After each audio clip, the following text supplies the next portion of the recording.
Olá, tudo bom? Bem-vindo ao canal Mormonismo Sem Censura. Meu nome é Marcelo Ribeiro. Estamos mais uma vez aqui com a participação especial de um entrevistado. Hoje eu vou fazer companhia aqui com a Sandra para a gente poder entrevistar essa pessoa tão especial, né? Mas antes da gente começar e anunciar quem é o nosso convidado de hoje, eu gostaria de relembrar a todos vocês, né, que se inscrevam no nosso canal. Isso ajuda muito a divulgação do canal no YouTube. Se você gostar do conteúdo, não esqueça sempre de dar o joinha. E se você gosta desses assuntos que a gente trata aqui, nós temos uma comunidade no Facebook chamada também Mormonismo Sem Censura. Já estamos com quase 800 pessoas inscritas hoje. E se você não tem com quem conversar sobre esses assuntos e quer ter um ambiente onde você se sente seguro, né, para falar sobre essas coisas, sem ser criticado, sem ser condenado, e investigar um pouco mais a fundo, né, esses assuntos, se junte a nós lá no Facebook, tá bom? Sem censura, mas com respeito. Esse é o nosso lema sempre, tá bom? Mais uma vez, hoje vamos estar fazendo a entrevista e eu gostaria também de relembrar, se você quer contar a sua história aqui no nosso canal, entre em contato conosco pelo e-mail que aparece na sua tela agora, Mormonismo Sem Censura, ou também através do Facebook, né? Sempre se lembre que aquilo que você passa dentro da igreja, as suas experiências, podem ajudar outras pessoas que também tenham passado pelas mesmas coisas e se acham que são únicas e estranhas, né? E elas vão poder ver que elas não estão sozinhas, tá bom? É para isso que a gente faz essas entrevistas e quer contar a sua história. Como a Sandra falou no outro vídeo, eu não quero contar a sua história, eu quero que você conte, tá bom? Então, sem mais delongas, gostaria de apresentar a vocês Paulo Gonçalves, né? Para quem não sabe, ele tem um canal chamado Mormon Uma Ova, né? Que tem aí crescido no YouTube, uma abordagem diferente, uma abordagem bem assim, um bate-papo gostoso, né? E para quem nunca ouviu, a frase famosa dele é: escute essa introdução aqui que você vai gostar e vai ficar bem na sua mente. Fala aí, Paulo, como é? Sejam bem-vindos a mais esse podcast. Meu pai, esse é ótimo, eu adoro essa introdução. Tudo bom, Paulo? Tudo jóia, Marcelo? Tudo jóia, Sandra? Tudo jóia. Bem, Tudo jóia. Paulo, eu quero começar essa entrevista te agradecendo muitíssimo por você ter topado conversar com a gente, por você ter topado contar a sua história aqui no nosso canal. É de grande valia, muita gente vai se beneficiar ouvindo a sua história. Da mesma forma que eu fui beneficiada ouvindo a história de outras pessoas, num período bem sensível da nossa jornada, dentro da igreja, descobrindo coisas novas que trazem momentos bem confusos para todos nós. Então, desde já, brigadíssima por você estar aqui com a gente, tá? Pelo seu tempo, seu talento, ajudar pessoas, né? A gente está aqui para ajudar pessoas. Então, eu queria, Paulo, que você contasse a sua trajetória dentro da igreja. Como você conheceu a igreja? Como foi que é? Como é que é? Eu sei que é desde pequenininho, mas eu quero que você conte. Fala aí pra gente. Tá bom. Mais uma vez aí, obrigado também. Eu que agradeço, né? A gente fazer parte desse trabalho aqui, eu acho que é como um todo, né? É elo de uma corrente que a gente acaba conseguindo deixá-la mais forte. Eu fico muito feliz. Na verdade, minha vida na igreja, ela não teve muitos segredos de quem passa muito tempo na igreja, né? Foi desde pequenininho mesmo, igual você falou, 4, 5 anos já estava lá na igreja. Meus pais são separados, aí meu pai acabou casando novamente, e a nossa madrasta, né, a esposa do meu pai, era da igreja. Aí ele falou: vamos levar todo mundo para a igreja? Meu pai foi, a gente pequenininho e tal, meus irmãos, e a gente foi para a igreja. E eu lembro que eu passei realmente todas as fases, né? Você imagina lá, gatinhando pelos bancos lá da Sacramental, sujando a roupa, bem pequenininho. Aí fui primária, luzeiros, não existe o luzeiros mais, que era antes dos rapazes, é uma preparação. Aí depois diácono, mestre, sacerdote, aí fui elder e assim por diante, todos os anos do seminário e do instituto. Gostava até, porque eu fiz muitos amigos lá. E aí acabei tendo uma trajetória assim tradicional. Fui missionário de tempo integral nas terras quentes do Nordeste brasileiro. Muita gente fez lá também a missão, então eu converso com muita gente lá até hoje. Eu fiz amigos bem bacanas lá que perduram, né, para a vida. E todos os cargos assim que você imagina relacionado numa ala, né, já a esfera, por exemplo, de presidente de rapazes, do quórum, líder do grupo de sumo na época, e também fui conselheiro no bispado e membro do Sumo Conselho da STAC. Então foi bem bacana trabalhar, né, nesse tempo, porque hoje eu consigo ter uma visão de muita coisa lá dentro e, entre aspas, eu consigo alertar as pessoas. Eu falo entre aspas porque se alertar quer dizer muita coisa, né? Então, por exemplo, eu consigo falar coisas que eu vivi hoje lá dentro. Então fica mais fácil para mim poder mensurar até onde eu posso falar e onde a pessoa pode compreender. Porque às vezes nem todo mundo passou 40 anos lá dentro, né, entende muita coisa. Mas, na verdade, a vida foi tradicional. Casei com uma missionária de tempo integral, né, ela foi missionária de tempo integral em Belém, foi muito bacana. É uma moça que, na época, né, adorei. Realmente a gente se bateu tal, e a gente se tornou minha esposa até hoje, temos uma filha. E é uma coisa bem bacana que eu levo, por exemplo, que aconteceu dentro da igreja. É muito difícil para mim, talvez muitas vezes aqui eu vou chamar a igreja de corporação. Eu não consigo muito mais falar igreja. Já está saindo naturalmente. Quando eu falo igreja, desculpa, tá? Geralmente eu falo corporação já. Não consigo mais falar igreja por causa de, eu não sei, já identifico como empresa. Então já vai sair às vezes tradicionalmente aqui quando a gente estiver falando a corporação. Então estou falando da igreja, né? Então as coisas que trouxeram, que eu trago boas da corporação é minha família, é minha esposa, hoje minha filha, porque foi através da igreja que eu os conheci.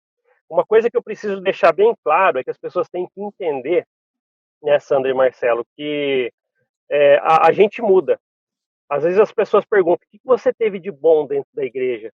Muitos atributos bons, eu tive amigos fantásticos, foi muita coisa legal que eu vivi lá dentro. Tanto é que eu passei muito tempo, a infância, todas aquelas fases. Só que a gente chega um momento que as pessoas têm que entender que a gente não é imutável, a gente muda. Tem um momento que eu começo a aprender algumas coisas e eu tenho o direito de mudar. Foi bom para mim até eu não descobrir certas coisas, né? E dali para frente, quando você acabar... Pode fazer, pode fazer. Mas eu te interrompi, eu não gosto de interromper. Não tem problema, não. Eu queria que você compartilhasse com a gente uma memória da primária. Fala uma lembrança. Nossa, que legal. Tá. A primária eu vou falar para você. A primária foi a organização que, só para vocês terem uma ideia, eu tenho amigos até hoje que são da primária, né? Foram da primária comigo, então amigos que eu falo assim, ó, desde a primária. E esses rótulos aí a gente não tira mais, conheci na primária, tal, porque a gente viveu lá dentro muito tempo. Então hoje eu tenho amigos que eu falo, conheci lá nessa época. E foi muito legal, eu aprendi hinos bons, acho que foi a minha essência musical, eu aprendi música naquela, foi ouvindo hinos da primária, né, ouvindo o cantar de um passarinho, quem que nunca vai esquecer isso aí? Na verdade foi uma época que eu acho que foi bem bacana para poder ter uma base cristã, né? Então eu concordo que ali foi um momento que eu acho que hoje a visão diferente que eu tenho dali não é em si as criancinhas estarmos reunidos, aprendendo, cantando hinos. Ali para mim é diferente hoje. Eu vejo isso realmente como uma coisa boa, mas o por trás, né, hoje, com a visão que eu tenho, é o quê? A coerção mental que faz, né? Você vai lá, vamos treinar todo mundo nos discursinhos.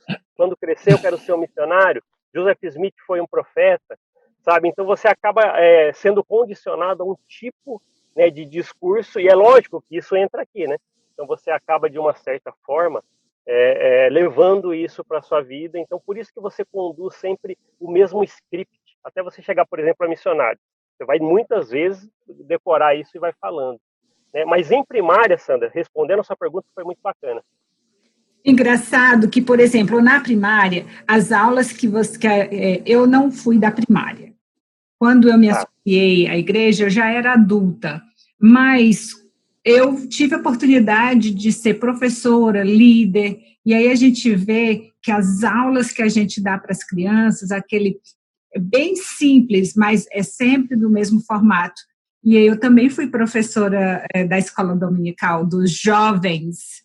São as mesmas aulas, os mesmos temas, entendeu? E aí eu fui professora do seminário e a gente acaba se repetindo. É uma repetição constante. Você viveu isso, você da primária, você passou pelos rapazes, né? E aí vai para cargo de liderança, né? Então, vou falar para você. Isso. Eu sou um psicanalista clínico. Isso.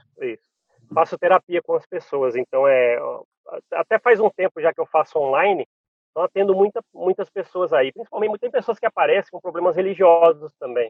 Então, a gente pensa, às vezes, que a gente tem algumas coisinhas só aqui, mas não é desse universo só esse tipo de problema, né? Embora que a gente tenha algumas coisas bem fortes que entram aqui, é difícil você tirar quando as pessoas precisam tirar. Mas eu vou falar para você relacionado à liderança. A liderança, na verdade, dentro da igreja, eu já tive desde aquela época, né? Líder dos diáconos, dos mestres, então ali você já via um pouquinho como que é ser um líder ali. Só voltando relacionado à repetição, a gente usa muito dentro da igreja, né? A repetição faz parte do aprendizado. Se você for ver de uma maneira diferente, isso hoje, para mim, é totalmente diferente, né? A repetição faz parte da coerção. Para mim não tem diferença mais. Então é uma coerção que já faz na sua mente para deixa eu coagir para que ele sempre fale isso. Então você vai chegar lá na ponta, eu não posso mais viver sem falar isso. Então acaba a gente vendo, quando, por exemplo, um pouquinho antes de eu deixar de ir na igreja, eu já tinha me formado como psicanalista e já estava atuando com algumas pessoas e eu comecei a ver diferente. Realmente me abriu os olhos trabalhar mentalmente com as pessoas, sabe, o emocional, porque você acaba vendo o quanto que as pessoas são condicionadas a seguirem um rito, a seguirem regras. Aí quando ela precisa viver por ela mesma, ela não sabe mais, dá cabeçada.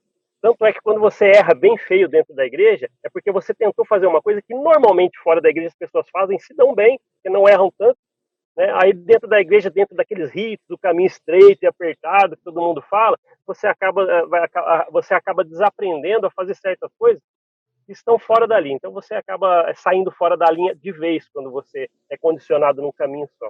Então é por isso que eu falo lá no meu podcast, né? A gente vive dentro de um quadradinho e você é livre enquanto você está dentro daquele quadradinho. Então fica bem interessante quando a gente aprende um pouquinho sobre essa coerção e como que fica aqui dentro da mente. E, Paulo, uma coisa interessante, voltando um pouquinho à linha do tempo, né? Então, você cresceu na igreja primária, organização dos rapazes, tal, foi para a missão, voltou, casou. Nesse período todo, né? Existiu alguma vez na tua cabeça, assim, alguma dúvida sobre as coisas que a igreja ensina? Como foi que você obteve o seu testemunho pela primeira vez? Uma coisa que muita gente fala, né? E é uma das coisas que me irrita mais quando um membro da igreja assiste o canal, ou lá no grupo no Facebook, né? E ele vem querer dizer assim, você nunca teve um testemunho, né? Então, você teve um testemunho? Conta pra gente o que foi esse testemunho, como foi isso? Isso é mais uma vantagem, né? Quando você sai e começa a olhar de longe tudo que você passou. É uma ótima pergunta que você fez, Marcelo, e quase todo mundo pergunta isso para mim. Nossa, mas e aqueles discursos bonitos que você dava quando você voltou da missão? Aquele espírito, todo mundo, o que era aquilo? Por que você agora está assim e vivia aquilo? É uma pergunta fantástica que você fez. Mas hoje eu estou convencido de que eu não fui convertido num testemunho.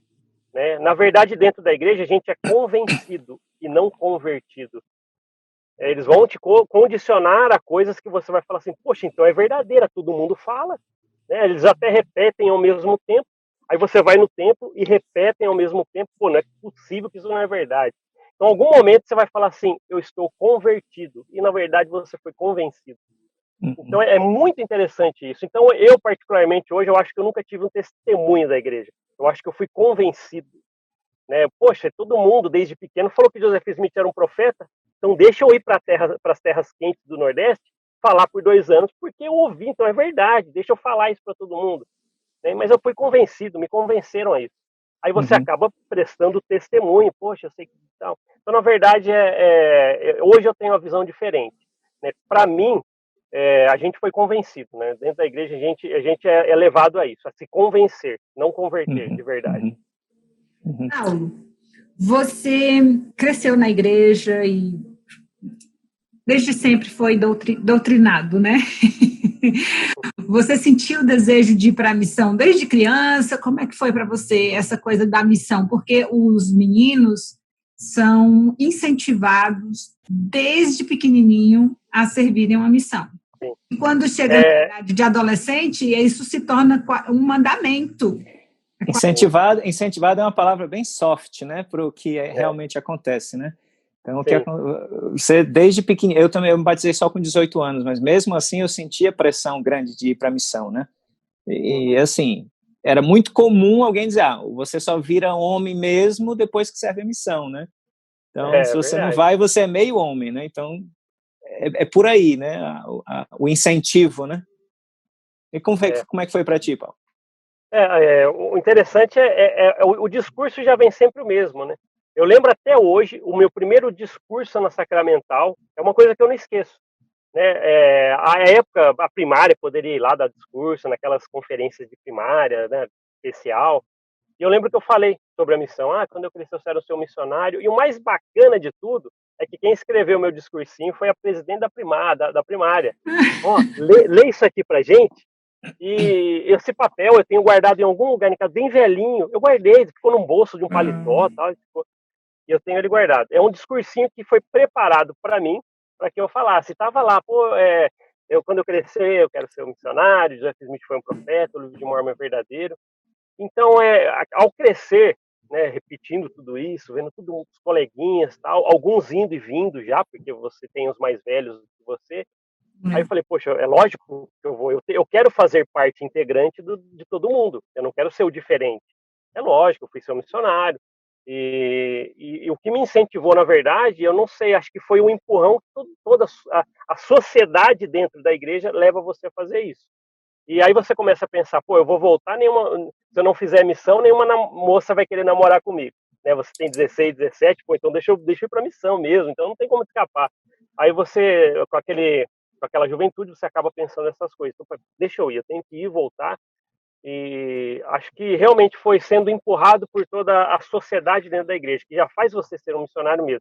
Justamente pelo que a Sandra falou, né? Os rapazes são coagidos aí, né? Então, você acaba, novamente, convencido a ser um missionário.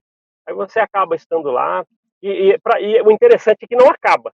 Todas as etapas da vida você segue, que nem aqueles manuais que a Sandra falou, é repetição, né? Você acaba se repetindo o mesmo discurso até que você se convença daquilo e você faz. Aí eu fui. Foi bem legal a missão, por isso que eu tenho experiências bacanas. Não jogaria isso fora da minha história. Mas eu acho que eu fui por isso. Fui seguindo o fluxo que a igreja leva, para você ir fazendo todas as coisas, como um rapaz tradicional deve fazer lá dentro da igreja. Eu tenho pergunta, eu sempre tenho pergunta. Eu gostaria que você falasse da sua experiência de missionário. Como foi fazer missão e que você compartilhasse com a gente uma coisa que você vai entesourar para a sua vida e levar para o resto da vida e algo que você acha que não foi legal, que não é legal que a igreja faz com os missionários ou que um líder possa fazer com um missionário. Tá bom, vamos lá. Boa pergunta de novo. A missão, quando vocês têm uma expectativa como rapaz, ela vira mágica para você. É uma magia você chegar na missão. Você fala, nossa, agora eu sou aquele soldadinho com a plaqueta. Eu adorei estar lá. Quando eu cheguei foi fantástico. Fiz amigos na primeira área lá, sabe? As coisas boas que ficam são tudo que eu vi mesmo. Eu acho que uma pessoa que ela vai fazer um trabalho voluntário, por exemplo, lá na África, sabe? Lá ajudar as crianças carentes. E ela volta, que ela fique também 2 anos ou 3 e volta, que eu já conheci pessoas na vida que fizeram esse trabalho que não tem nada a ver com a igreja. Elas voltam com experiências fantásticas. Elas contam com um brilho nos olhos, eu ajudei pessoas, eu fui lá, conversei com o pai da família, tal, ele me ouviu. Aí você acaba falando, poxa, é exclusivo da igreja, da missão, será? Ajudar as pessoas? Não é. Então fui lá, sim, a missão foi legal, ajudei as pessoas, as palestras, decorei as palestras bem rápido. Na época você tinha que decorar para virar sênior, né? Então não sei como é que era com o Marcelo. Também. Aí eu decorei, também, né? E aí tinha que decorar as palestras, falar pro LZ na época, não, deixa eu contar aí, você tem que decorar e falar para ele, decor, sem olhar. Aí você conseguia se eleger para sênior e dali para frente. Então, na missão foi muito aprendizado, sim, de vida. Eu visitei pessoas, eu vi pessoas, assim, realmente em problemas extremos de situação social, tanto em familiar, separando, ou com muitas dificuldades financeiras, e vendo essas coisas, você acaba se amadurecendo nas suas ideias. Então, eu vi muita coisa legal, sabe? Eu fui, assim, pro sertão, sabe, do Nordeste, Mossoró, tal, terra rachando mesmo, igual a gente imagina no Nordeste. Então, aí você vai, visita aquelas pessoas, tal, Então eu via a dedicação das pessoas também dentro da igreja. Lembra dos almoços que os missionários têm? Então, na verdade, as pessoas se esforçavam mesmo, deixa eu agradar os missionários, principalmente no Nordeste, que é bem receptivo. Então eu guardo muita coisa legal dali. Hoje, a divisão é muito diferente, né? Então hoje eu vejo algumas coisas que eu fazia, que era bem legal, mas relacionado à doutrina, algumas coisas eu acho que eu pouparia algumas pessoas de algumas coisas que eu falei. Relacionado quando você aprende a história da igreja, né, a verdade que não ensina lá dentro é diferente. A Sandra me perguntou o que você já teve de um dissabor dentro da igreja, da missão, né, relacionado.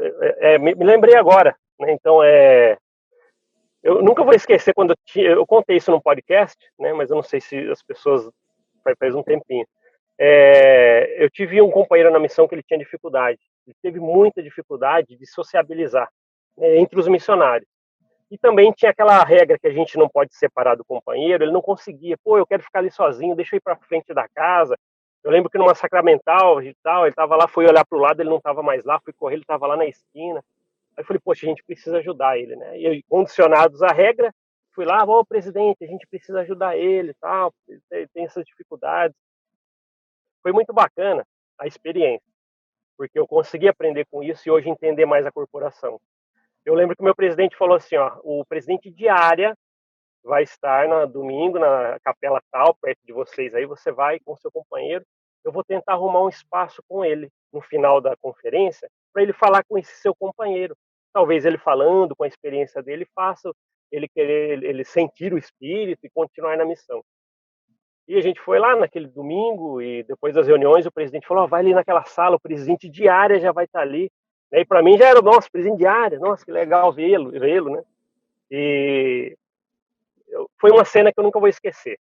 Eu cheguei na sala com meu companheiro e tava o presidente de área, sabe como aqueles chefes deitados com a cadeira para trás com o pé em cima da mesa? É uma cena que eu não imaginava. Eu não imaginava que eu ia pegar um presidente de área, um líder eclesiástico desse porte na igreja dessa forma. Mas tudo bem. Entramos lá, ele falou, ele falou, pode entrar. E ele estava lá como numa situação, como na posição de um bispo. E nós sentamos naquelas duas cadeiras que geralmente ficam, né, do outro lado da mesa, tal. E ele ainda nessa posição. E meu presidente de missão entrou, ficou em pé ao lado dele, fechou a porta. E ele olhou para o meu presidente, o presidente de área, e falou: e aí, o que está acontecendo com ele? Aí o presidente falou: esse aí é aquele missionário que eu havia te falado, acho que conversaram antes, ele não quer ficar aqui na missão, então a gente queria ver se você pode ajudá-lo. O presidente de área olhou para mim, né? Você é o Eder Gonçalves, o presidente aqui falou de você, tá, você está indo embora, eu já estava terminando minha missão quase. Ele falou, tá. Aí ele olhou para o missionário, né, entre aspas, com um problema, ele olhou para ele e falou assim, e aí, o que está acontecendo com você, presidente de área? Ainda com o pé em cima da mesa, nunca vou esquecer, não sai daqui. Aí ele falou assim, não estou querendo mais ficar na missão, não estou com desejo, falou o presidente de área. Aí o presidente de área, poxa, agora eu falei assim, agora vai vir aquela palavra amiga, tal, ele vai ler escritura, sei lá o que ele vai fazer. Ele olhou para o meu presidente e falou assim, presidente, amanhã você compra uma passagem, bota ele no avião, manda ele para casa, que tempo é dinheiro. Ele levantou, eu nunca vou esquecer, eu falei no meu podcast. Isso. Aí ele levantou e saiu. A mágica de tudo é que meu presidente nem concordou com ele. Ele olhou, depois que ele saiu da sala, ele não falou tchau, né? Ele só saiu. Ele olhou para nós e falou assim, vou dar mais uma chance para você, tal, esquece o que ele falou, fica mais um tempo. Então eu vi que até tem conflitos também entre eles, né? Acredito eu, porque eu vi isso. Mas foi uma experiência que me ressaltou para mim o nível de corporação. A frase tempo é dinheiro, ouvi de um presidente de área, me machucou. Só que na época eu só absorvi. Não, beleza, sei lá, acho que ele é um homem de negócio. Eu lembro que até pensei isso. Ele é um homem de negócios, tal, a igreja tem que estar andando. Para você ver, né? Agora, hoje de fora, olhando tudo isso, acho que vocês devem imaginar o que eu acho disso. A minha corporação, não consigo falar outra palavra. Eu entendo completamente aí a tua posição. Eu também, se tivesse passado por uma situação dessa, provavelmente chamava de corporação também. Tem vários aspectos, né, da igreja. Tem um lado corporativo mesmo, tem gente que lida como se fosse uma empresa, né? Aí eu te pergunto, Paulo, muito legal aí a tua posição, então teve essas experiências na missão, chegou, e você serviu a posição mais alto na hierarquia, vamos dizer assim, né? Pelo que você me falou aí, foi em bispado, né? Você serviu no bispado, foi isso? Conselheiro do bispo, isso. Conselheiro do bispo, né? Me conta uma coisa, você com esse seu background de psicólogo, né? Qual é o teu entendimento sobre o relacionamento dos membros, né? Aquele membro ali que não tem um chamado de liderança, aquele membro mais humilde, né? E o líder, né? Que assim, eu em algumas situações na minha vida, eu sentia como assim, me dava a impressão que vários membros, especialmente os mais humildes, eles entregam assim as escolhas da vida dele para o líder. Muitas vezes me dava a impressão que assim, ele não quer a responsabilidade pelas próprias escolhas. Aí ele vem para mim como líder perguntar o que eu acho que ele deveria fazer, porque se der errado não é culpa dele, né? Ou talvez às vezes pela humildade mesmo, a incerteza mesmo, e achar que você ali tem um líder, tem um manto, né? Na igreja fala muito sobre isso, né? Tem um manto, você tem uma aura, né? Um conhecimento acima, sobre-humano, né? Que não é seu, é o Espírito que está lhe dando. Então o bispo, né? Tem o poder especial, né? Que o membro chega, o bispo sabe tudo, né? Como é que você vê essa dinâmica, né? Entre o membro e o líder, especialmente os membros mais humildes, né? Essa pergunta que você faz me lembra muita coisa.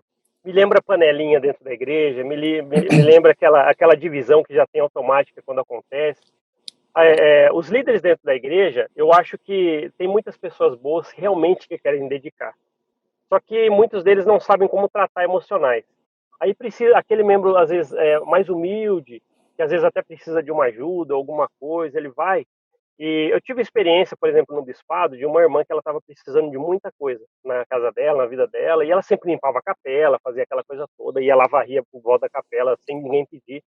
E uma vez ela pediu ajuda para o nosso bispo, né, e ele falou, não, primeiro, aquela história, né? Procura primeiro familiar, vê se você pode vender alguma coisa, tal. E a pessoa fazia, não, eu não consigo, não achei ninguém. Não achei ninguém para me emprestar, não tenho nada para vender, tal. Aí, tenta de novo falar com algum parente. Aí a pessoa voltava em uma outra entrevista, pedir ajuda. Né? Isso é humilde que você está falando aí, né? Me lembrou isso. Aí ela voltava lá na entrevista e o bispo falou, não, mas tenta mais alguém. Aí eu acabava vendo que ela desistia. E olha que interessante, Marcelo, a pessoa, o líder, ele consegue, sem saber, vencer a pessoa pelo cansaço. Cara, ela tentou pedir, sabe? Ela tentou pedir ajuda, mas faz isso, aquilo. Nenhum momento foi visto o que ela fazia. Aí ela não conseguiu, por exemplo, aquela cesta básica que a igreja pode dar quando você pede, e ela teve que sujeitar tudo isso. Humilhação, vencida pelo cansaço. Sabe? Ela falou, vou parar de pedir, não dá mais. Eu não sei até hoje como ela se virou com isso. Eu era o conselheiro, eu lembro que até falei, nossa, a gente não consegue comprar. Não, mas ela tem que usar todos os passos, né? Aqueles manuais. Eu falei, poxa, ela vai se cansar. Eu lembro que foi um mês pedindo, ela não conseguiu ajuda. Isso me fez lembrar quando você falou dos membros mais humildes. Eu acho que eles olham os líderes como realmente eles têm um manto, um pedestal, né? Eles estão no pedestal, num cargo mais elevado, visualmente, pô, aquele ali é o cabeça daqui, então eu tenho que respeitá-lo. Só que, às vezes, o dissabores que alguns desses irmãos simples têm com a igreja, geralmente é nesse sentido. É não saber tratar. Como aquela irmã que eu conheci, que chegou para o bispo e falou assim, eu acho que eu estou com depressão, eu não sei o que está acontecendo, me sinto mal, fico chorando. Ela fazia marcas nela mesma. E o bispo falou, tenta cantar hinos em pensamento. Eu falei isso aí no podcast também. E olha o conselho que ele deu. 2 semanas depois, a gente viu que ela foi para o hospital, ela estava internada, com estado severo de depressão, medicada. Então eu fico pensando até hoje, será que tipo de preparo, sabe? Quando fala assim, ele prepara, ele como é que ele fala aquela frase? Ele não escolhe ele não escolhe os preparados, ele capacita os escolhidos, capacita os escolhidos, né? Aí eu fico pensando, quantos emocionais, né, ele vai destruir até que ele se capacite. Ele vai, vamos treinar então, né? Então a gente é tudo um experimento, até que ele se capacite, até que ele vai lá, vamos tentando, vamos fazendo entrevista, errando, né? E as pessoas que vão ficando para trás. Olha o conselho para alguém de depressão, tenta hinos em pensamento que passa, irmã. Sei lá, talvez o básico de alguém ter algum nível de ajuda, procura um profissional. Ela não viu isso. Então, eu não sei se eu respondi a sua pergunta, Marcela, mas eu me lembrei muito desses irmãos mais simples, que foram pedir ajuda para um líder, por exemplo, que os viam de uma maneira mais elevada, né? E acabaram tendo esses dissabores aí dentro da vida delas. Marcelo, você tem alguma pergunta? Porque se não tiver, meu nego, eu tenho. Não, pode perguntar, a gente vai se revezando. Beleza. Se você gostou desse episódio, lembre-se de dar o joinha e se inscrever no canal. Também compartilhe com seus amigos. Para assistir a segunda parte desse vídeo, clique no link que aparece agora na sua tela ou visite o canal Mormonismo Sem Censura.